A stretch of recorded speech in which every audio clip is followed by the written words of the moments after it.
Yes, Councillor, we're not planning to take away the ongoing maintenance money. The new JV Co won't be doing that.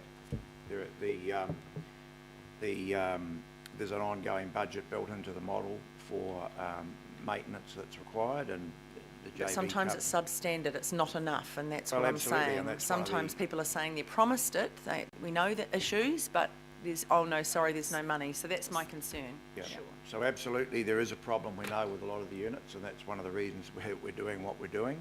But there's no reason that any real maintenance issues which are a priority to fix won't be fixed as they have been. Do you want to add to that, Mr. Baldwin?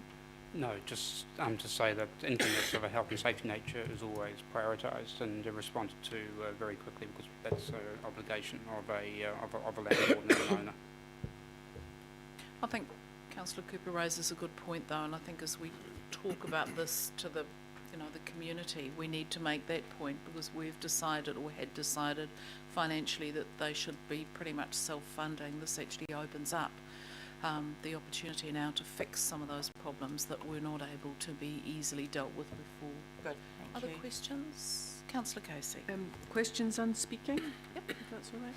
Actually, why don't we make it, I'm happy to move the recommendations. If there's a seconder, Councillor Darby, so we can do questions and speaking to the recommendations. It's the first one is to talk about the need in Central Auckland. In paragraph 57, you say that future need is expected to remain high in Central Auckland, but what you don't say there, David, is that the need is high because the Auckland City Council sold off 1,600 units in 2003 to Housing New Zealand. That's why there are no council-owned units in Central Auckland. I think it's the same even in the design brief. When you laid it out, you talked about, at the very beginning, you talk about north, west and south.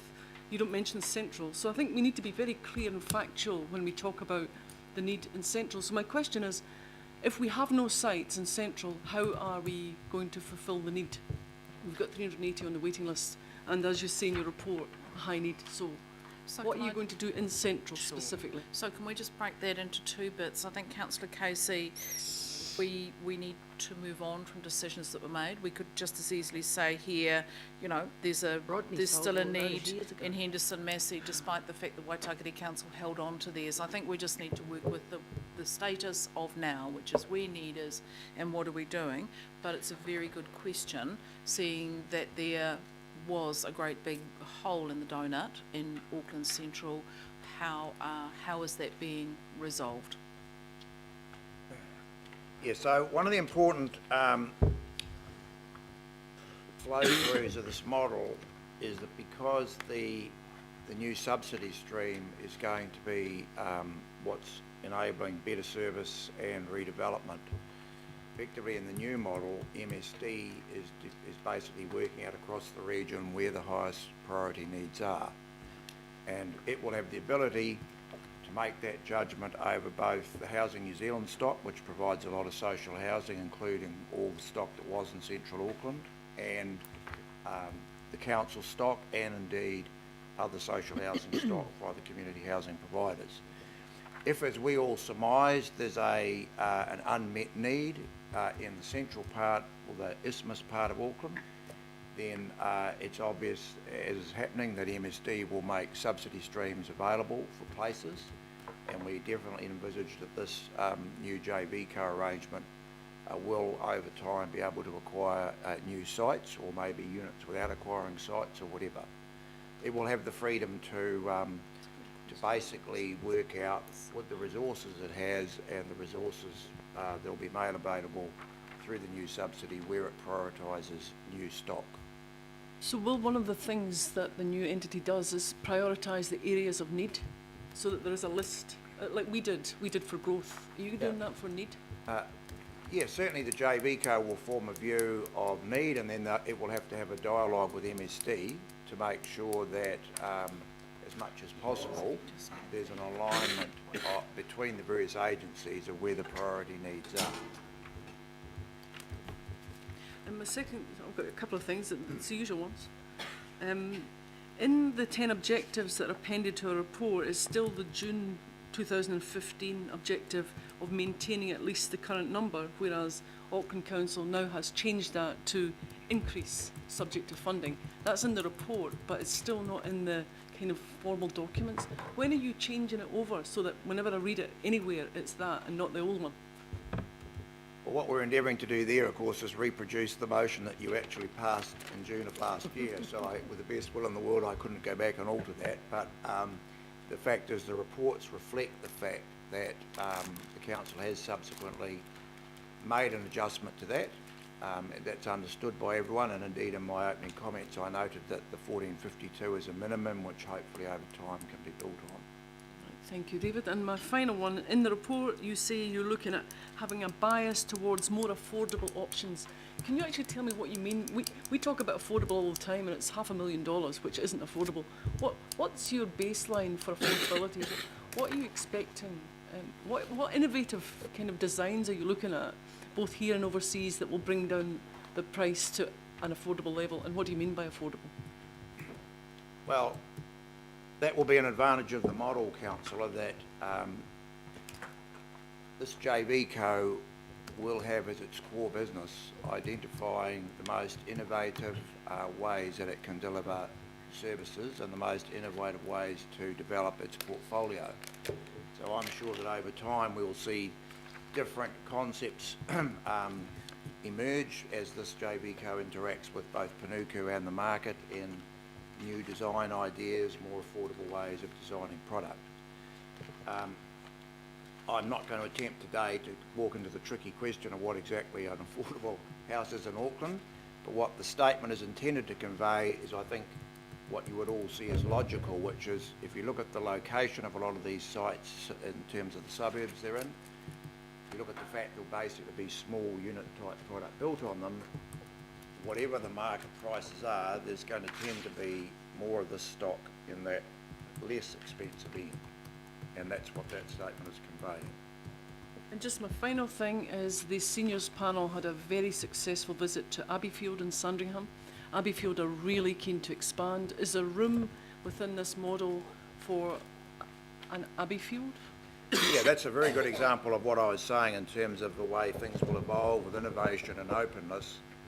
JV Co will have the ability to partner up with others, and indeed that's an anticipated benefit of this model. Yeah. Just before I go to Councillor Clow, David, Councillor Casey raises a really good point. At first glance, looking at the map on page 73, it could be seen that we're dealing just with those areas that have already got sites, and I just think we need somewhere in the kind of complex narrative around all of this just to say, and in the centre, these are the kind of things we can do. Otherwise, you know, just a quick glance looks as if all the action is north, west and south. So I think that just to pick up that kind of sense of an Auckland-wide approach. Councillor Clow. Thank you, David, and the authors of the report. This is fantastic, and it's been moved and seconded. I would have done the same thing, so it's a great step forward. What about the units that are not in here, e.g. Liston? So just tell us about the others. And Liston. Yeah, there shouldn't be any others, councillor. The whole network has been put in, and one of the reasons we adjusted the number from the famous 1412 to 1452 is because we realised technically that might not have been correct. So as far as we know, that's all there. I think we all know the story with Liston, and that's probably a future policy debate for the new council if it wishes. What we've said all along is that if we're the council to alter the current policy structure around Liston, we're confident the new JV Co would be very happy to negotiate something with the council around that site.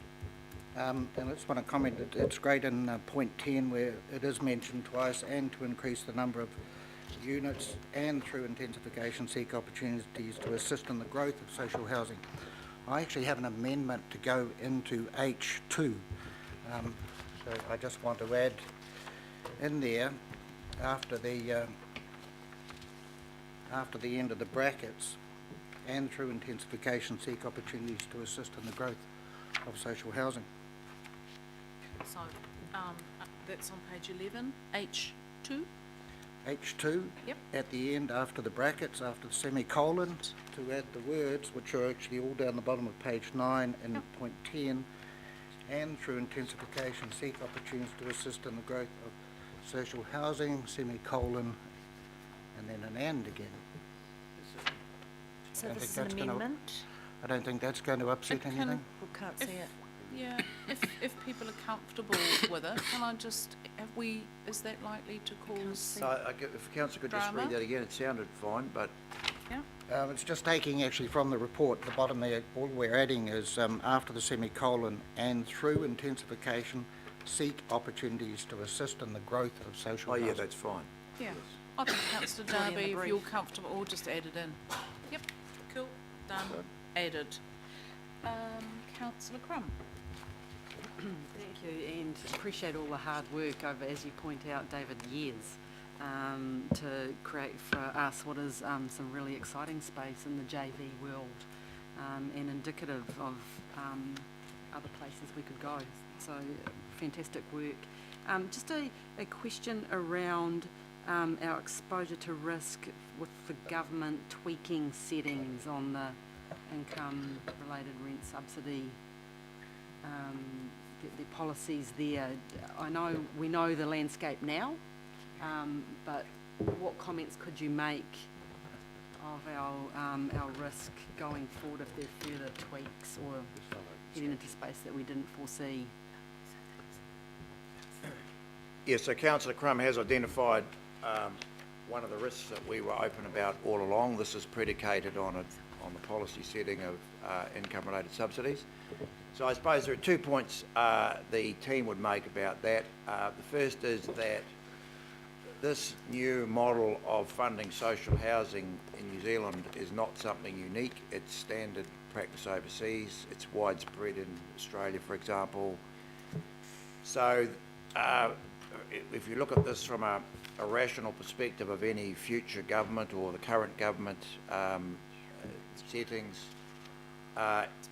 this is still by far the most effective way for central government to grow social housing stock in a flexible way. So what I'm saying is there's no obvious reason to think that there would be a reason for the policy to be fundamentally altered, but it is a risk.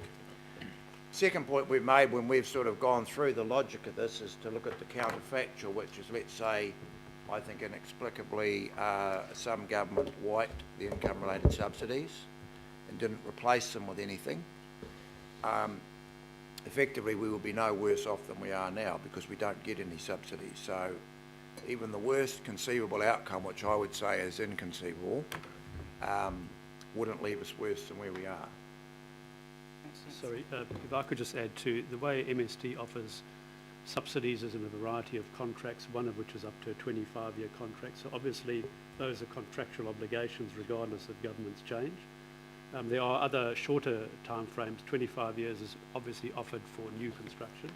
So as a risk mitigation, we would attempt to obviously get as much fixed contracts in place over the next few years. You know, and who knows what cycles the government may or may not do, but at least we know then that those are contracts in place. Thank you. So I've got councillor Quakes, councillor Darby and councillor Lee. Councillor Quakes. Yeah, thank you, and I'm very encouraged. I think this is going to be a good model going forward. A couple of questions around what might happen in the future, and I think you've rightly identified, David, that things will happen that we don't even understand at the moment. Would this be an opportunity in some of those larger sites, particularly I think there's some sites that we have that are well over an acre, to actually redevelop that so that there would be a mixture of social housing for low-income people as well as continuing to the provision of housing for the elderly, so that you have a much greater mixture of demographics in one area rather than what we have now is basically in some places almost a ghetto for the elderly. Yeah, that's a possibility that's definitely left open. The probability is most of these sites will mostly be for that sort of older age group, and apart from the fact that's current practice, when we think about the ageing profile, the number of people projected to be over, 60, 65, the fact that increasing numbers will reach retirement without ever having owned their own home,